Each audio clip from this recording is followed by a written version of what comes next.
Live.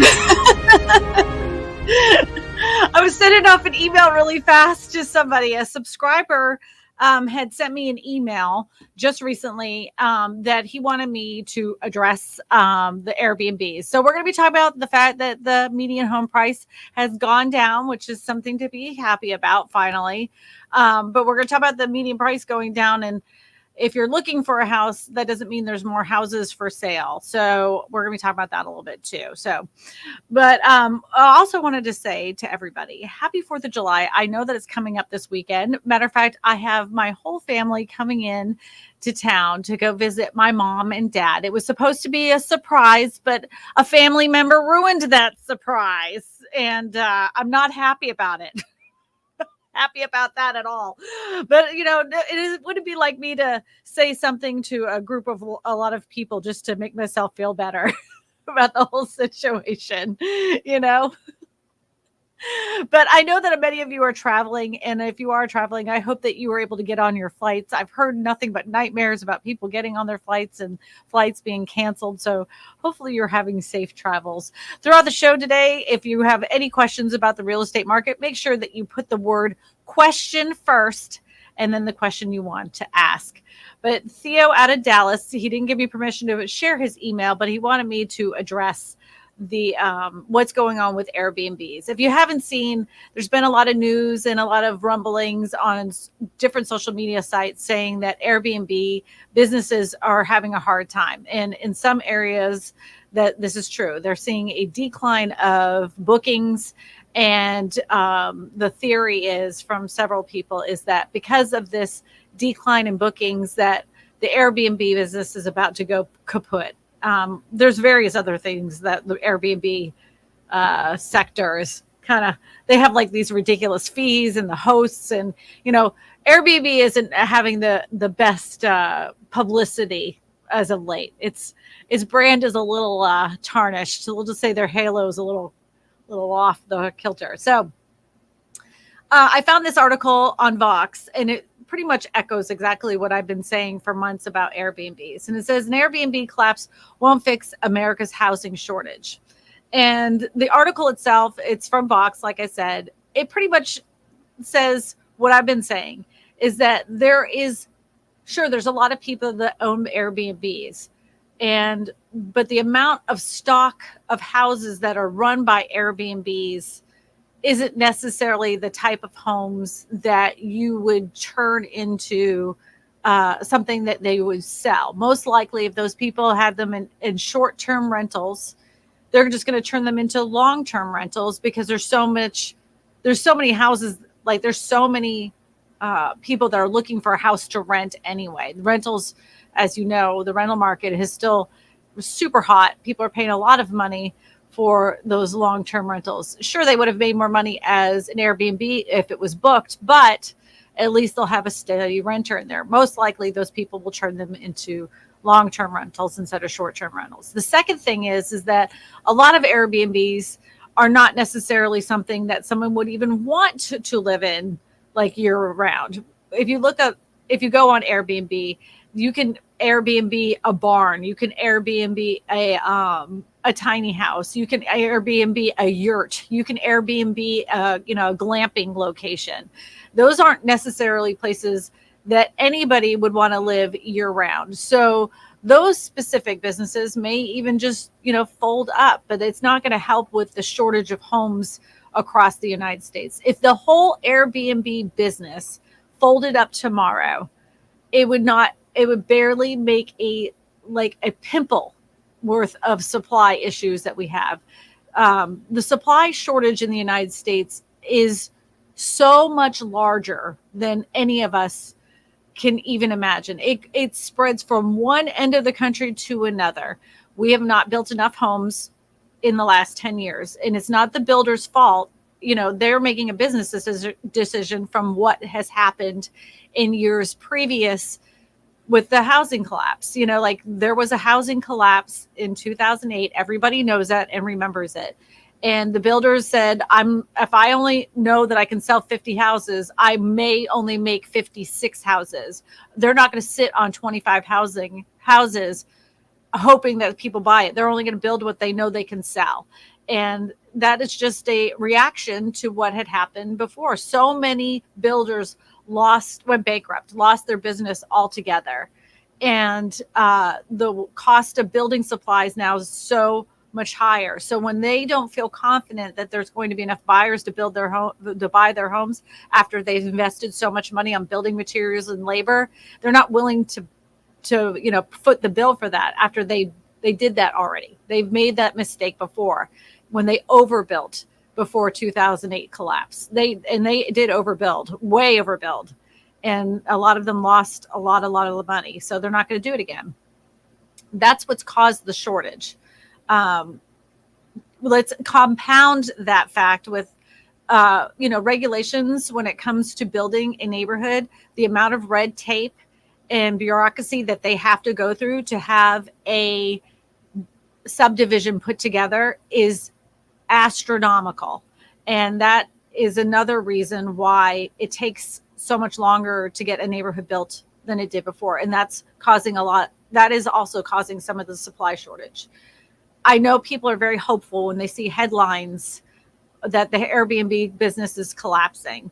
But another thing I want you to consider, there isn't just Airbnbs that are yurts. There, of course, there's single family homes, but a lot of those as well are very large homes that are made for like party houses. So they're like 12-bedroom homes, those kinds of things.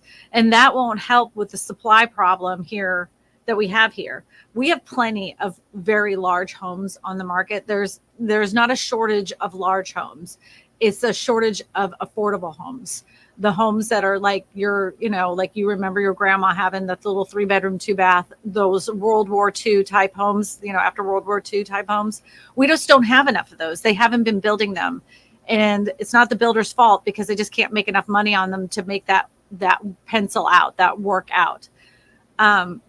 If the only silver lining, if there is to be a collapse in the housing market, the only sector of the housing market that always runs, no matter what the market is of the housing market, is first-time home buyers. And during the last housing crash, all these builders were sitting on huge neighborhoods that they had already scraped to be built with huge houses, big houses. And they were like, oh, nobody's buying houses except for these first-time home buyers. So a lot of them turned to those neighborhoods that they were planning on building like 5,000 square foot homes in. And they were like, we'll just go ahead and make these into little houses. That happened here. That happened right up the road from here. And they made bank. They made serious bank. This neighborhood was supposed to have 5,000 square foot houses. And then they made nothing but little tiny 3-bedroom 2-bath houses. All the houses pretty much look identical to each other. The only difference is like the shade of the brick, but people didn't care because it was an affordable home. That would be something that could possibly happen again if we were to have another like housing collapse. But I just don't see that happening. I just don't see it happening because we do not have enough supply of homes as there is. Now everybody talks about, oh, there's tons of vacant houses across the United States. I'm going to tell you right now, if you don't live in a house for more than 6 months, they consider it a vacant home. There are many people that have homes in various spots across the United States because they want to go and pick up and say, oh, I want to go home to Colorado, but they also have a home in Florida and they also have a home in Michigan. They have houses everywhere because that's what they want to do. Those homes, all 3 of them are considered vacant homes. Somebody lives there, they own them. And that happens quite a bit.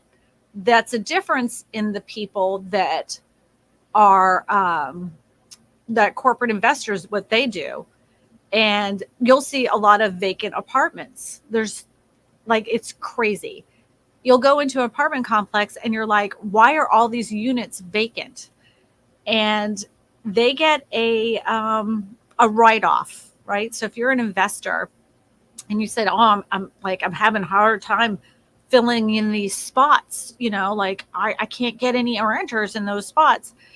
They can use that as a a little deduction, like, oh, this has been a travesty towards me. I've lost so much money in income because these units remained vacant, and it behooves them to keep them vacant. And that's a problem. That's another issue. And that's why rents continue in some places to go up, even when you're seeing lots of vacant apartments in a building. It's a write-off for them. They do it on purpose. And it shouldn't be that way. Shouldn't be that way, especially when there's so many people that are looking for an affordable apartment. So that was my 10-minute rant, man. I went on it. I was on it, wasn't I?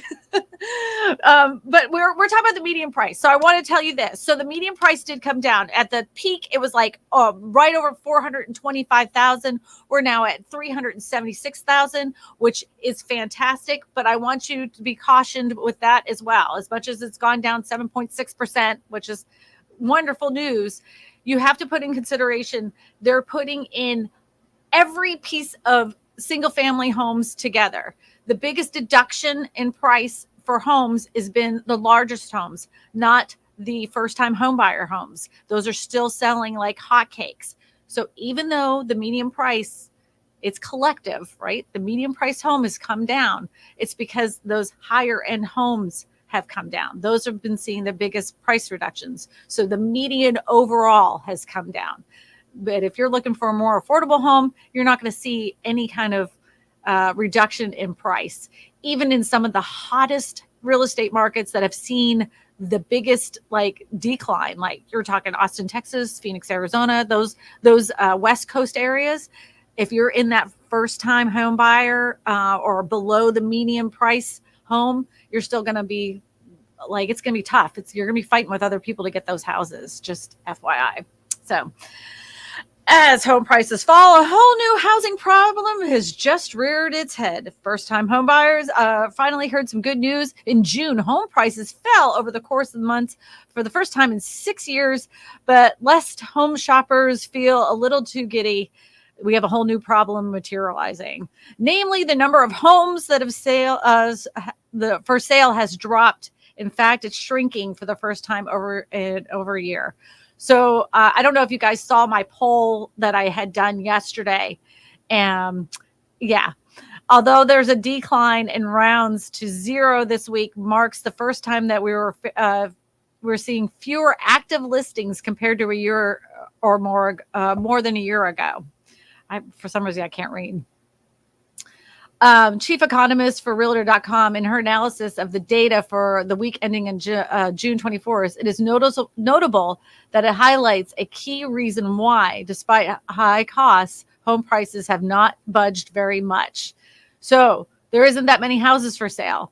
And somebody commented on it. The first thing I said about that on that poll was, why would anybody sell when you have a house that you've had financed at 2.5 or 2.7% to go into another house that you're paying nearly 7% for, which is most likely going to be a bigger home? I wouldn't do that. So according to them, they said the median price, that's just for the month. New listings are down 29%. 29%. That's a lot. Times on the market, 13 days longer.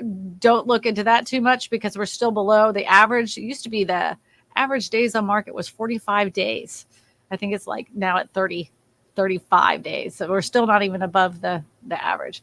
Mortgage rates are up 6.7%. Real estate market seems to be mirrored in perpetual battle of good news versus bad news for home buyers.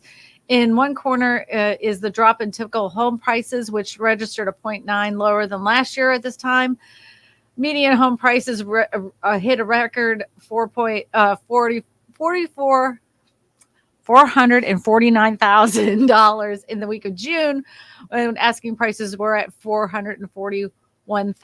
But the median price right now is this is wrong. It's $379,000. I thought that's what it said. This means that June of 2023, the asking price registered for year over year in our data series, for which trends in 2017. Eddie's making me read crazy because he's highlighting. What happened, Eddie? All right, here we go. This means that in June, home asking prices registered for the first time year over year in our data series for which trends were available in 2017. Meanwhile, mortgage rates ticked up slightly after trending downward for most of June. Rates for the 30-year fixed rate mortgage averaged around 6.79. I want to tell you, anybody, because I had somebody on the phone, they're like, they quoted me 7.1. Every state's going to have a different interest rate, which is like their best interest rate. So even though, you just look for your specific area, they're not trying to pull the wool over your eyes, because all they're doing when you're pulling up rates on Google or whatever, they're taking an average across the country. Everybody's state is going to have a little bit different mortgage rates, just to let you know. After the week ending in June 29th, the rate sank to 6.71, according to Freddie Mac. Freddie Mac. Oh, somebody said I hit the nail on the head with that analysis. Thank you. Why the number of homes sale are shrinking. Oh, well, we all know why. We've already talked about it, but we'll talk about it again. It says, while the overall inventory is slow for the first time the week ending in June 24th, new listing homes have tumbled for almost a year, hitting 51 weeks of declines. New listings were down 29% this week from a year ago. Buyers have pulled back from the pandemic era frenzy as mortgage rates have cut their purchasing power and their dollars by existing homes that have largely steadied, and sellers are back to even more. Sellers have even pulled back even more. Sorry, I read that wrong. Sellers with locked-in mortgage rates from years past, understandably unwilling to trade their affordable monthly payment. Wow, I think I just said that, for a payment higher than a higher one. In fact, 1 in 7 homeowners who are staying out of the housing market this year cited mortgage rates as the reason. So the spike overall inventory is unlikely anytime soon. The only way we're going to see a mass amount of inventory to hit the market is if the job market tanks. And I've said this a gazillion times.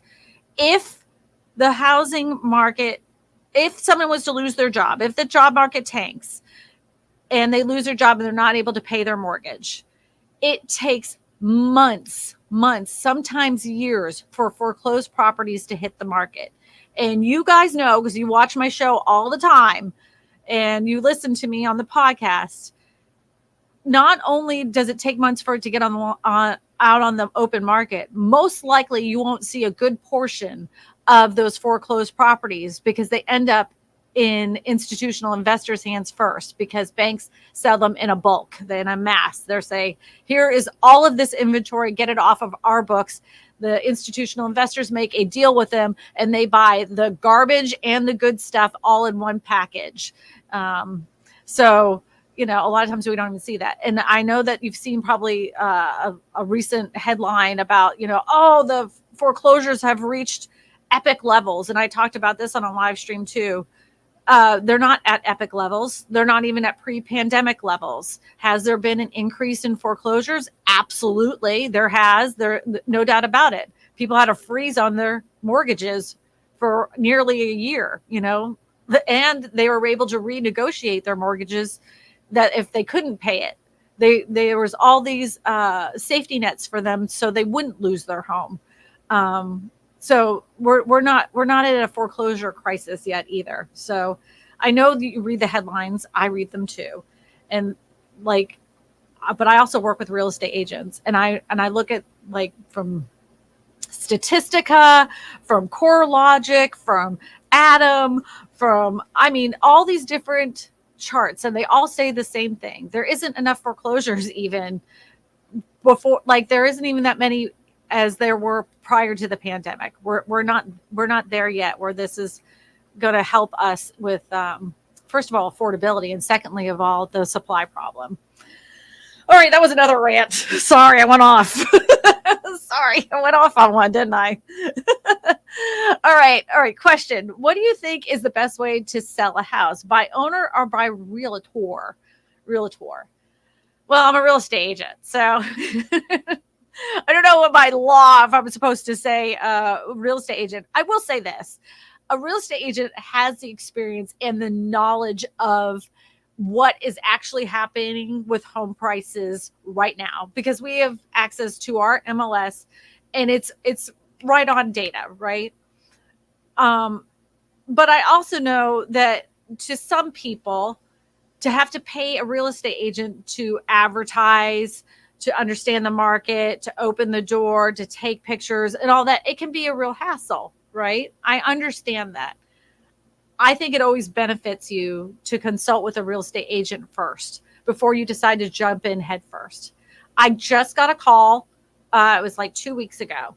And the girl didn't even understand what was in the contract. She didn't know if the buyers had approval on their loan. She didn't understand if the title company was going to be able to close it. She didn't understand any of that process because she didn't want to pay a real estate agent. So then she's calling all these real estate agents to help her to close on her house.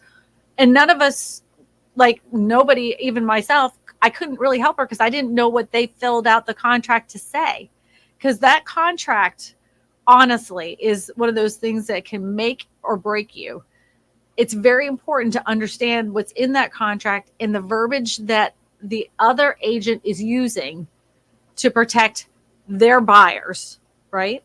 So they know exactly what to say in those written areas. So it only protects the buyer and not you as the seller. So if anything goes awry, that real estate agent that's representing the buyers knows that they're going to not only get their money back, they may even get some money from the seller, right? Because they filled out that contract to protect the buyer. It's vice versa as you're selling a house too. So if you're a buyer and you're going to go in there and buy a house without representation, and then they have a real estate agent, that real estate agent isn't going to do a whole heck of a lot to represent you. That's for sure. And she's not going to tell you if it's a good deal. She's not going to be pulling up comps for you. She's not going to tell you. She's just going to keep saying, oh yeah, this is the best house. This is the best house. Go ahead and buy this house. She isn't there to represent you, or he, they are not there to represent you. They're there to represent their seller. And just be very wary of that. I mean, you do what you want. I know it seems like a lot of money when you look at it on paper. I want to give one more little caveat to that too. I know on paper, if you're selling your house and you say, oh my gosh, that real estate agent made $6,000 off of us, I immediately look at that $6,000 and cut it in half, because first of all, you didn't pay the real estate agent. You actually paid the brokerage, and the brokerage has to take their cut. So they take a percentage of that. Then there's desk fees. Then there's advertising fees and all that other stuff. So then you're like, well, then she made $3,000. You got to remember, they paid for gas. They've paid for all these other things too on top of it. And the only time they get paid is when they sell a house. So in some cases, they may have not sold a house all month, and that $3,000 is to cover their whole entire month. You got to remember too, they got to pay their taxes. Mr. Taxman wants his money. So I know it looks like a lot on paper, but by the time it actually hits their bank account, it isn't nearly as much as you could imagine. Not even close. So, all right. Boy, I'm on some tangents today. Brian Thomas says, are you worried about properties that are listed in the MLS, or are you also looking at people deciding to sell their houses without a license? I don't have a problem with people selling their houses by themselves. Around here, I live in rural Louisiana. So I would say there's a good portion of people that sell it for sale by owner. A lot. And I've always shown them every single time. Sometimes they won't work with real estate agents. Other times they do. I represent my buyers any way they want to. I don't have a problem with it.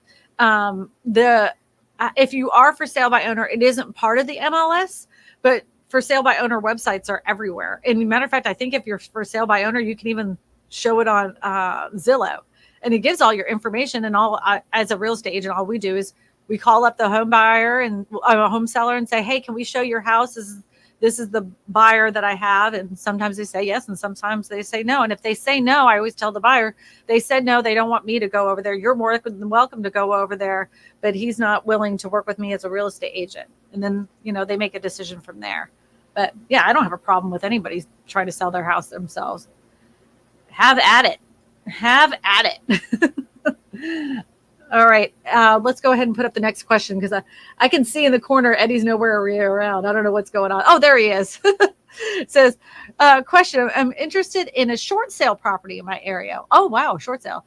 How do I find out what the minimum is I can offer? I asked my real estate agent, but she was not helpful. Thanks. The minimum you can offer on a short sale, an offer is just that, an offer. You can offer whatever you want. Whatever you want. That doesn't mean they're going to accept it. But you can offer anything you want.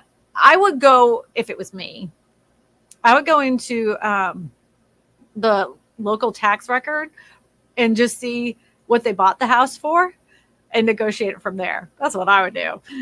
That's what we did back in the day after when the last housing crash happened. They would say short sale. First thing I do, go on the county website, see how much they bought it for, and think, okay, so if they're that many payments behind, how much can I get this house for? I'm always looking, And, sometimes they rejected it, but I was shocked at how many times they accepted it, because the bank would just really want it off their record. They were like, all right, we'll take the $50,000 loss because it's actually easier than foreclosing. And they ate it up. I was shocked, but hey, it works out. Yep. But that's awesome. You found a short sale. They're very rare. They're very rare. Okay. Oh, hello, Jane Doe. She spells it like dough, like bread dough. My cats make biscuits. God, it killed me. Jane says, I live in Monroe, Louisiana. I know exactly where this is. In my city and surrounding areas, there are a lot of for sale signs that have been there for over a year. A few have dropped in price. I think it's ridiculous. I would be interested, Jane, to find out who actually owns a lot of those houses in Monroe. And if anybody doesn't know, Monroe is a kind of a smaller city. It's a smaller town. Jane, I'm not even joking. I was called about a small mobile home park that's for sale up there. My husband and I are kind of taking a look at it because they have tiny homes on there. So I was thinking, Jane, that maybe I could make a little tiny home community right there. What do you think? What would you think about me being a landlord neighbor up there for tiny homes? I thought it'd be neat, I want to make 1-story tiny homes for people, because I don't like it when the bed's up, above. It makes me nervous when the bed's upstairs and you have to climb a ladder. I don't even, I showed one with a woman who's, she's up in age. She's in her 60s. And I kept thinking, oh, what if she fell off of there? I mean, she was no taller than me. What if she fell off? And then no one would know she was there. And that makes me nervous. So I want to make one bedroom tiny homes. 1 bedroom, like 1 floor tiny homes. Laura has a question and says, what impact do you see the moratorium on foreclosures being lifted, student loan payments beginning again in homeowners? So moratorium on foreclosures ended over a year ago. I mean, it's been done for quite some time.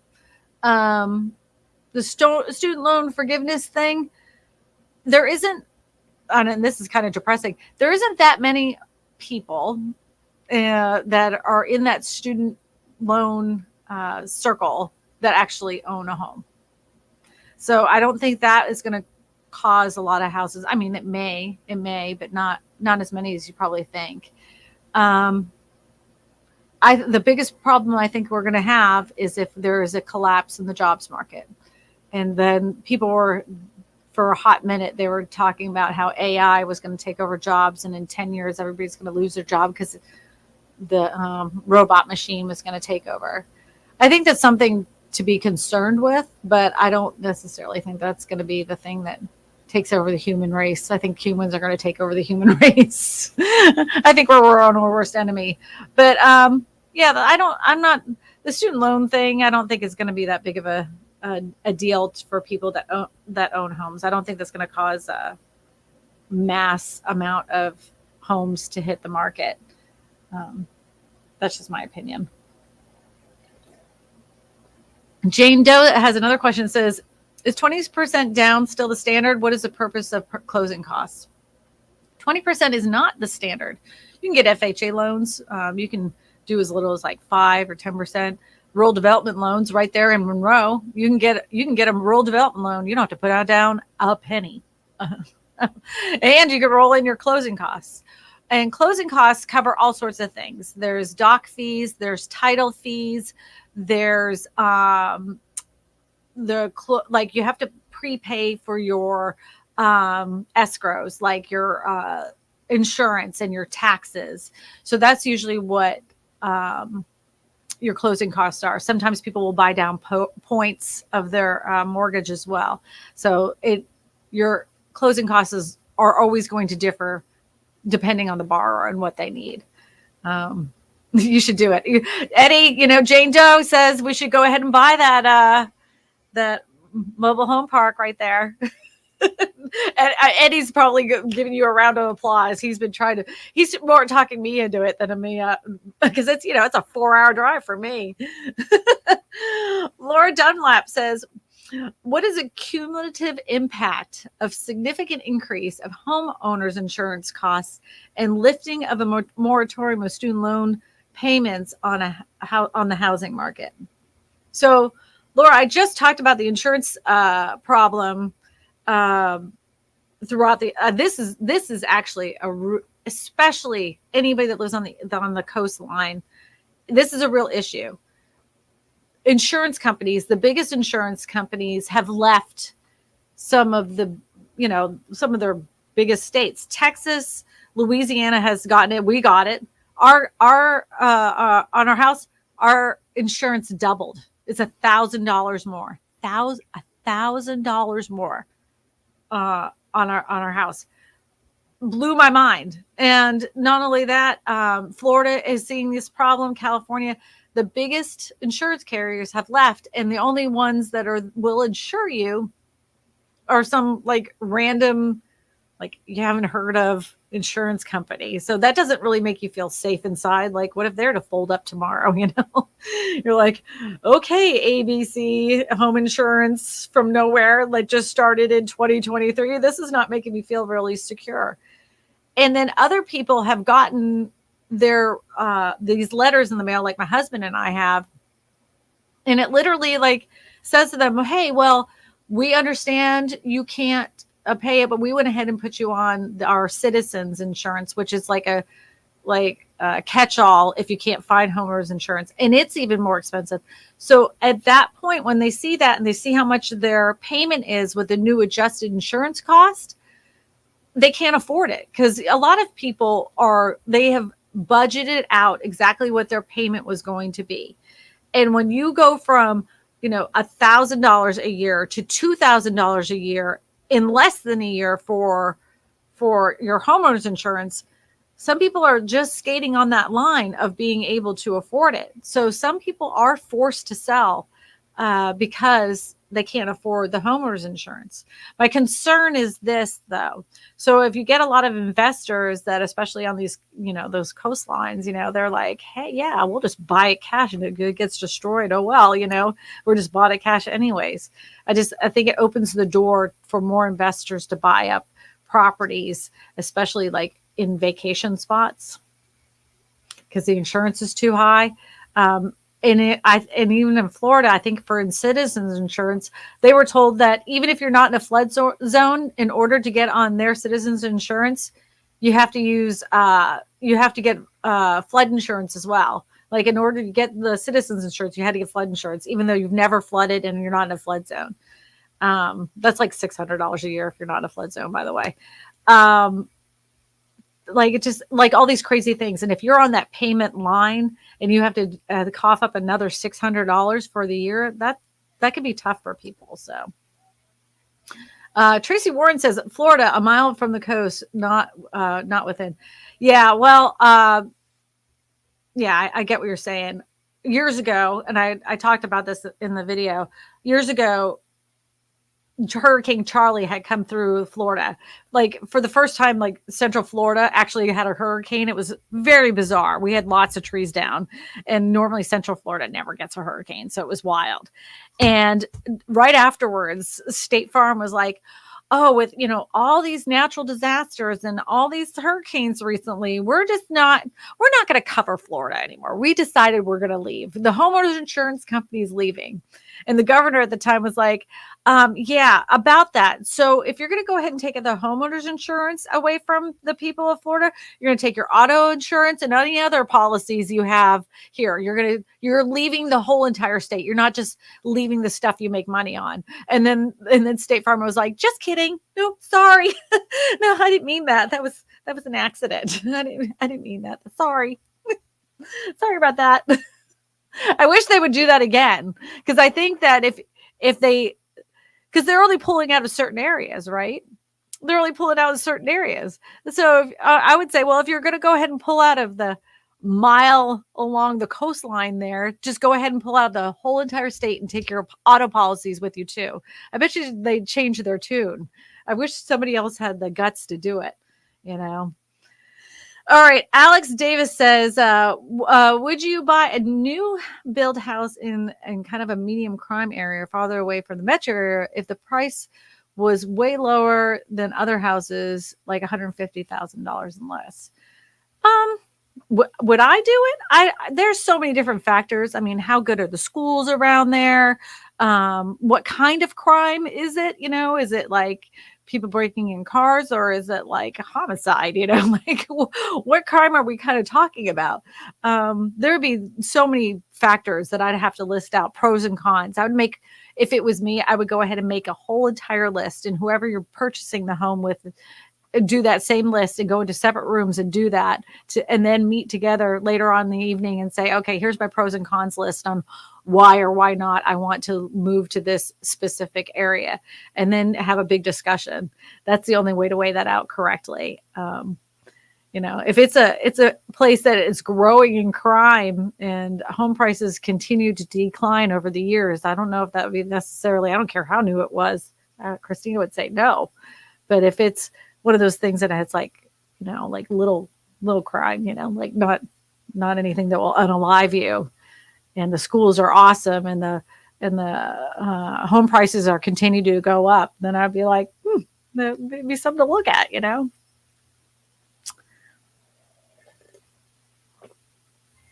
Jane Doe is on fire today. She's got another question for me. Is there a need for tiny homes? You should do Monroe. It's an okay city. I've been to Monroe. I know. Eddie and I've been through Monroe. We know what Monroe is like. There for certain people, it's just like anything, like somebody says, oh, is there really a need for manufactured homes, which is the actual name for some people call mobile homes or trailer homes. And there's always a need. There's always people that want those type of homes. So yeah, there's always a need. The amount of lots that are on there in the location that I'm talking about, I think there's only like 10 lots in the little park. And, I would redo the whole thing because I can't help myself. I'd do that thing up to the nines. So, MH08 says taxes in Colorado have gone up nearly $2,000. Yeah, that's the other thing too. Property taxes. So your insurance has gone up for a lot of people, and then their property taxes have gone up because home prices have gone up. So the tax assessor reassesses your home, then your property taxes have gone up. And, you got to remember in some areas, I'm not joking, their homes went up 40%. So if the tax assessor, if they were due to reassess your home, like some of them don't have a cap, like they can't, like some areas will say, oh, well, we can't raise your assessed value more than 6% a year. Some areas aren't like that. So can you imagine that tax bill coming in all of a sudden? You weren't expecting it, and you're on a limited income. That'd be yikes, eggs, fruit stripes. That'd be scare the poop out of you. Scare the poopsie.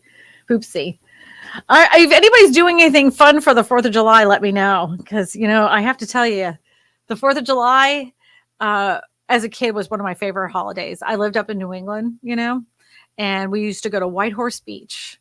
and we used to go sit at the playground there, and we'd watch the fireworks every single year. We would set up shop like at like 3 or 4 o'clock in the afternoon, waiting for the sun to go down, just to watch the fireworks. And here in Louisiana, you don't have to go anywhere. You don't have to go to a certain location to watch fireworks.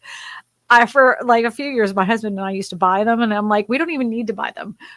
Honestly, everybody here is like putting on a fireworks show like they're at White Horse Beach in Plymouth, Massachusetts. It is wild, the amount of fireworks that go off. And then the next morning, you see everybody's rooftops are covered in firework debris. It's wild. But then you get the people that always complain, like, my dogs are so upset, because of the fireworks. And I'm like, I know. I have dogs too. And we always just make sure that they are comfortable and put them in a sound room so they're not necessarily like overwhelmed. But my daughter doesn't like them at all. She got injured by a firework. So please be careful. Fireworks, they have fire in them. Please be careful. Please be careful. So, Eddie, can you do me a favor and put this up on the screen?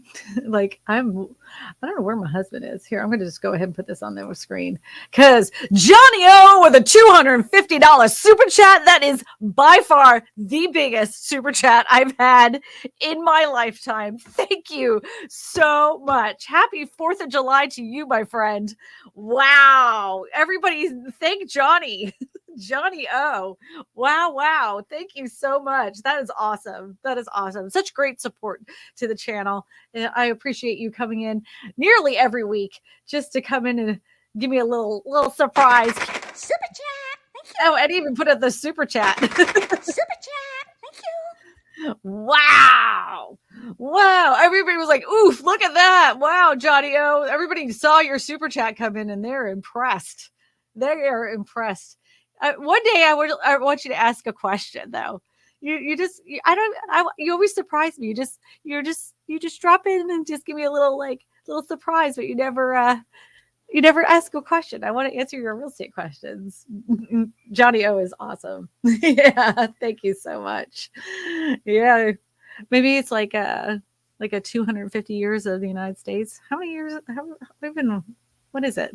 How many years has we been around in existence? Eddie, look that up for me. I should know that. As an American, I should know that. I don't know that. Oh, wow. All right, Eddie, throw up another question. If you guys have any questions, please put them in the chat. We will be doing a hard stop right at an hour because I have family in town.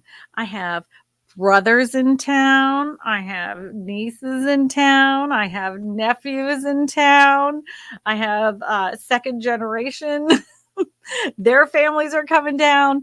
And I organized this, and I am going to be cooking up a storm for the next 3 days. I'm a little wired and a little edgy. I feel sorry for my family members that do live with me because I'm a little bitey. I can't help myself. 244 years, close to 250 years. 244 years of freedom. Thank you, Eduardo. I appreciate that. Yep. All right, here we go. In my area in Topeka, Kansas, I've never been to Kansas. I want to go. I see 400,000 plus new homes that have been on the market for 16 months, but continue to increase the price 3% every month. What is the logic behind that? Ooh, you have to show me. Like, if you could do me a favor, look, I have a website. Just go to my website, KristinaSmallhorn.com, fill out the collaboration form, and just put in the note, like the question part or message part, put in the location of this subdivision. And I'd love to find out who owns it and what's going on there, because I'll figure it out. It doesn't take me long. People think they're sneaky, man. They think they're sneaky, and I'm like, I know what you're doing. Eddie, what's up? Eddie popped on the screen and then he went away. I think Eddie had something to tell me, something important. Somebody said Topeka is depressing. I've never been to Topeka. I don't know what's out there. I would love to go. Oh, Eddie says it's 247 years. Sorry, I did I read that wrong? Maybe it was an old article. 247, almost 250 years. Yep. M Pretty says, "Are you still doing doing a crab boil?" We are. So I don't know if anybody has the same kind of weather we have here. It is literally hotter than Satan's armpit. It is miserable and so incredibly humid. We have hit record temperatures, and it's going to be like that all the way through the 4th of July. So instead of us standing out there and boiling crabs, because I don't want Eddie to go out there and do that. They would taste delicious. Don't get me wrong. I understand all that, but it's just too hot to be sitting over a stove. So I did the right thing that anybody should do when you're in these kinds of situations. I ordered it. I did a little catering for that, for the crabs. There's a place called Christian Brothers, and they make fantastic seafood. So I ordered them. That is the best way to handle that situation. Yep. Yep. All right. PSA, oh my God, here we go. Falsificationism. Falsificationism. I tried so hard with this screen name. Anyways, here we go. PSA, my buddy gives his dog CBD before the fireworks every year, and it really helps keep him mellow. Happy Independence Day for everyone. Yes. Yeah. We have the CBD dog gummies. They make those. And this is going to sound absolutely crazy to people, but my dogs feel better if they're in their crate. They won't freak out as much if they're in their crate. So we know, like, when the sun even starts to go down and looks a little orange, that's when we just go ahead and feed them dinner. And especially the big dog, we have one big dog that kind of really flips out. We just put her in her crate, and she's just so much happier in there during that time. And then as soon as it's over, it's fine. People already started putting some off, to test out, what they got. And that dog, I have this much space underneath my bed, and she has pancaked herself. She's a lab mix. So that tells you how big she is. And she pancaked herself like a little seal to get underneath the bed so she could hide from there. And then I put her in her crate, and she was fine. She was like, "Thank you. I'm scared." Poor. Yeah. Some of these, I get it. But all right. Derek Gonzalez says, what is a lock-in effect? Lock-in effect I've heard about.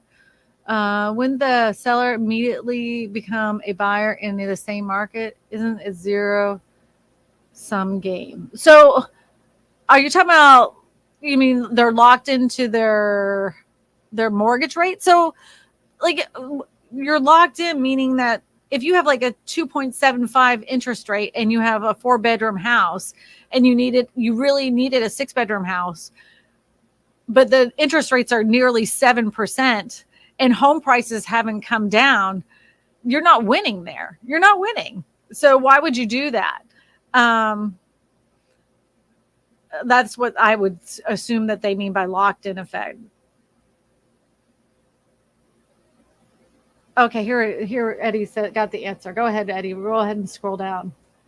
Not to be confused with locking in a mortgage rate. The locked-in effect refers to homeowners choosing to stay in their homes. Well, I was right there. Choosing to stay in their homes otherwise might have moved. With the interest rates growing in an aggressive rate, homeowners may feel locked in their remaining homes, since moving could significantly increase their housing costs. Boy, I was right on the nose on that. Man, Kristina's not dumb. Yeah, so they're locked in. Like they're like, you know what? We'll just make this 4-bedroom house work. And this is true. Some people are like, well, it's so low now, I'll go ahead and put a tiny home or add an addition to my home instead of moving, because I'm not going to pay a 7% interest rate. And then those homes have gone up in price so much, it doesn't really help me. It won't help my payment at all. The payment would be so incredibly high. It's not worth it. So we'll just stay here. That's what it means. They're locked in. Who wants to give that up?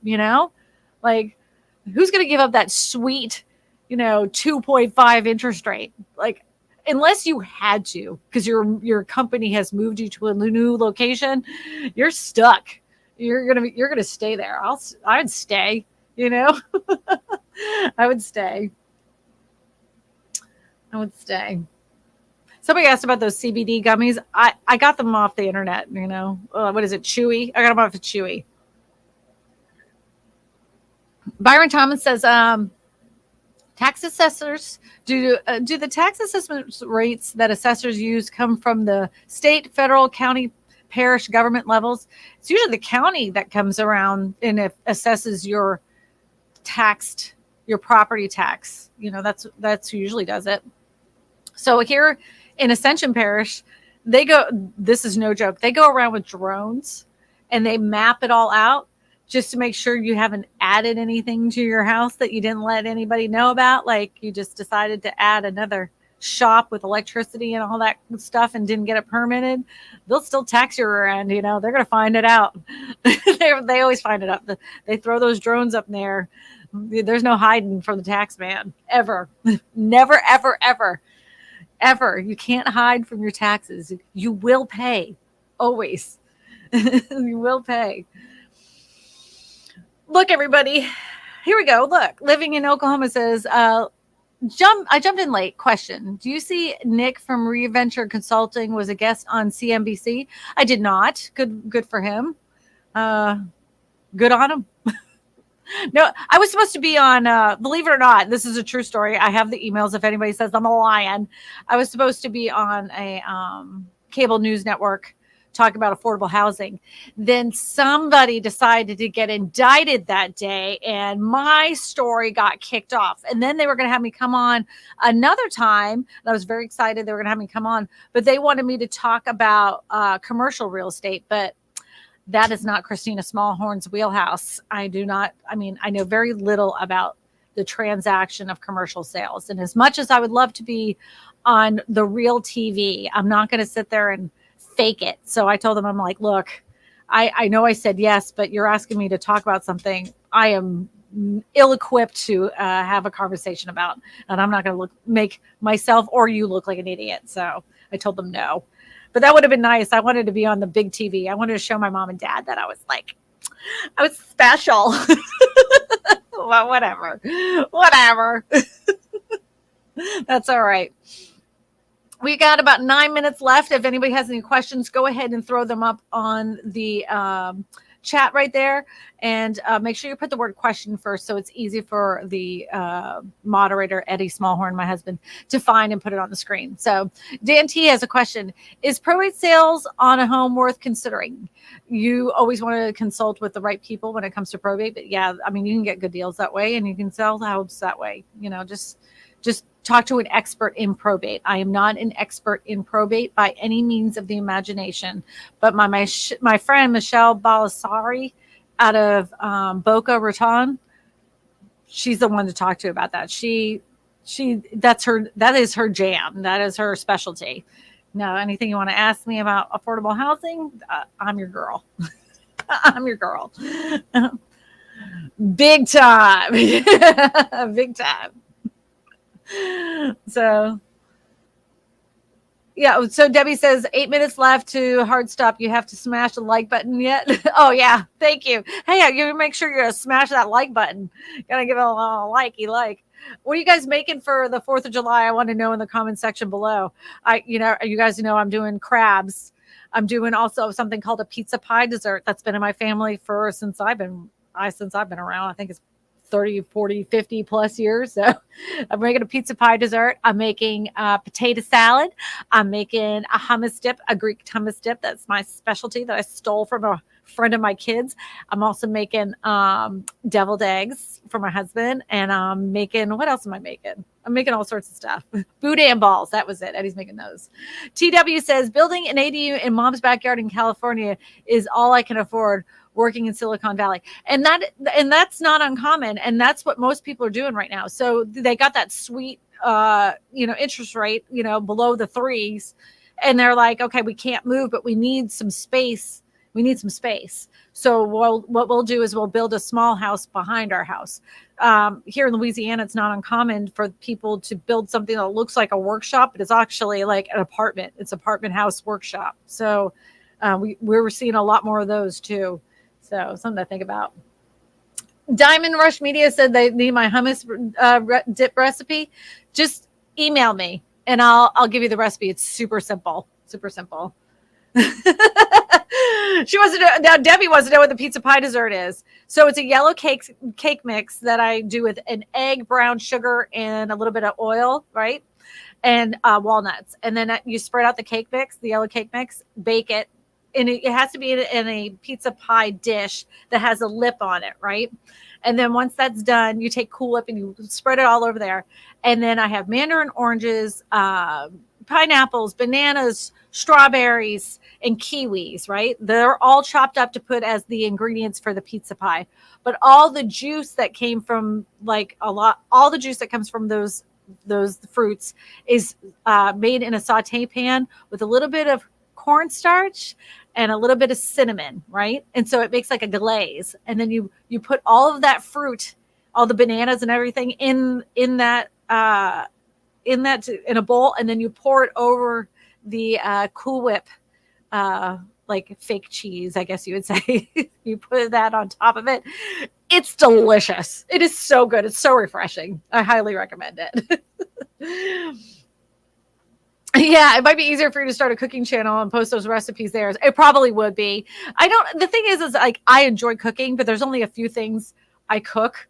I would run out of stuff in like less than like 6 months. After 6 months, I wouldn't have anything else to put on there. If anybody doesn't know, I make homemade bread all the time, but I only have one recipe for bread. That's it. It's the only thing I make as far as like bread is concerned. People are like, "You're so talented. Look at this bread." I'm like, it's the only bread I know how to make. That's it. Don't even know how to make biscuits.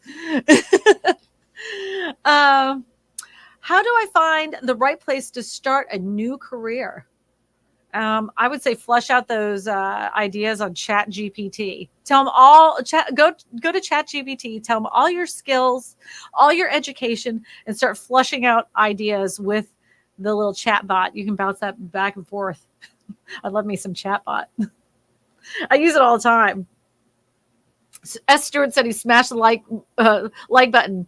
Not me personally. Not me personally. You didn't personally smash it? Did somebody else smash it? Do you have a baby? Did you take a little baby's finger and smash the like button with the baby finger? I love babies' hands. Even when they're sticky and gross and they have all the lint all in them and they smell kind of funky, I love baby hands. Renee Ferguson says, question, is it better to buy vacant land? Okay, this is right up my wheelhouse. The best vacant land to purchase is either is vacant land that has already had a structure on it at one time, or vacant land that has still has like an old manufactured home on it or something like that. Because that way you already know that it already has had utilities out to that location. It may even have an old well that you're going to be able to tap into. That's what works out the best. If you're working with raw land, which still has like the timber and it has no, you have to really look into and investigate that piece of land, right? Raw land, in a lot of cases, you may never be able to get electricity out there. You may never be able to get water out there. So you have to find out certain ways that you will be able to get those types of things. So the best vacant land, in my opinion, is vacant land that's already had a previous structure on it.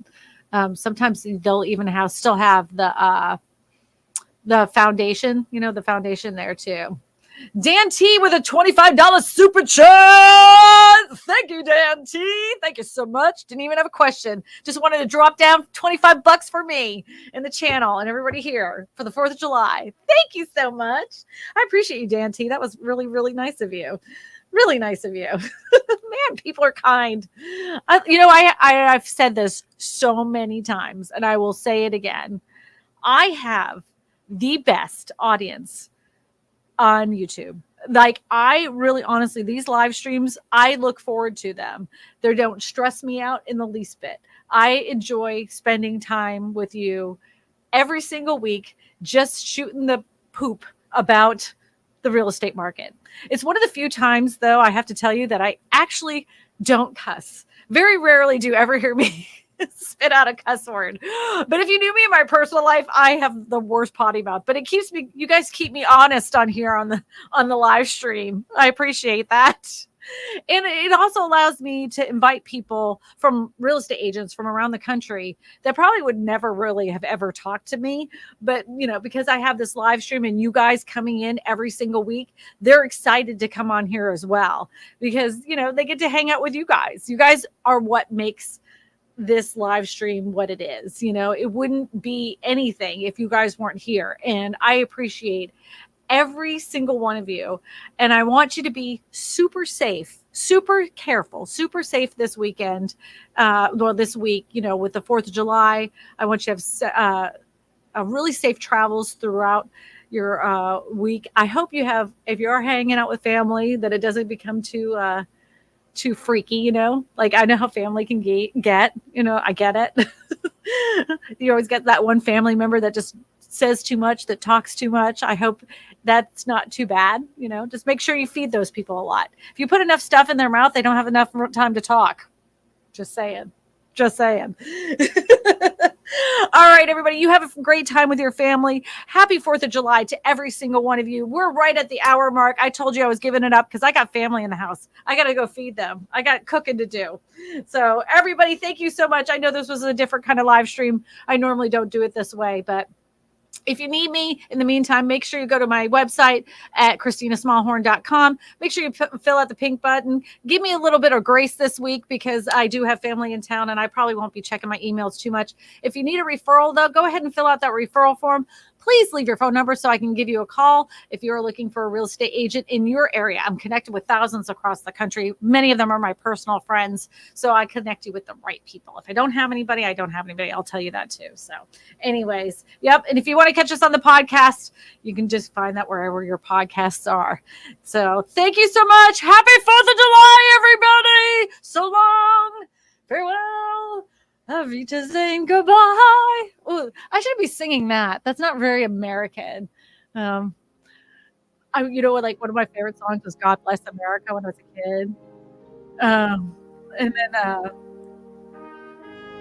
like from the mountains to the prairies. I used to sing with all my chest. Through the oceans, white with foam.